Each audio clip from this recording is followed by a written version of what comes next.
observateurs notent que le M23 a le soutien total du Rwanda. J'ai même dit l'Ouganda aussi souffle les chaud et les froid. Au nord, il aide la RDC à combattre les EDF, notamment à Lituri et à Beni.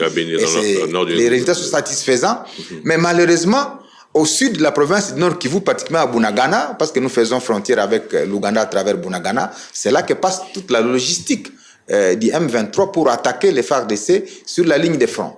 Alors on se pose la question, l'Ouganda qui souffle les chauds au nord en nous aidant à asseoir la paix et la stabilité, mais en même temps au sud, il permet à l'infiltration des troupes rebelles ou de la logistique des rebelles vers les zones de combat. C'est donc tous ces éléments-là qui, à mon avis, doivent pousser à l'évaluation de l'accord cadre, mais également, pas seulement l'évaluer, la revisiter et la sanctionner par des mesures coercitives à l'endroit de ceux qui vont violer les dispositions.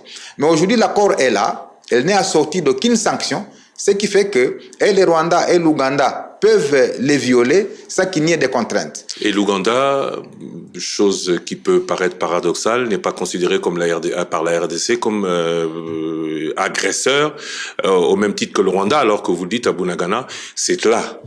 C'est par là qu'a commencé la guerre. De l'autre côté de la frontière, c'est pas le Rwanda, mais c'est l'Ouganda. Oui, jusqu'aujourd'hui, les indices d'agression, de présence des troupes sont plus ou moins éloquents pour les Rwandais parce que tous les rapports des experts indépendants l'ont attesté. Moi, j'ai évoqué une incise pour dire, parce qu'il y a beaucoup de gens qui ne savent pas où se situe Bunagana. Bunagana n'est pas à la frontière avec les Rwandais.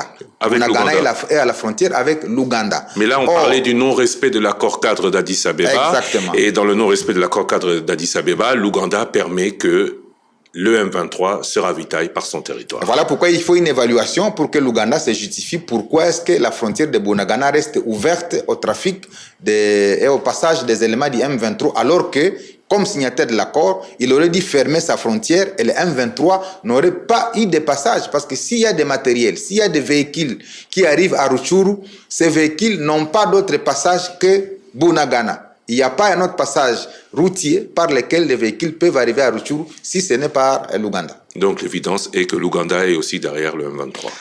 L'évidence sera confirmée par l'évaluation de l'accord pour certainement devoir évaluer tous ces éléments-là que je viens d'évoquer. Si je n'en ai pas la capacité, mais je crois qu'il faut une évaluation qui soit sincère. Donc l'application de l'accord cadre, selon vous, ne souffre que d'une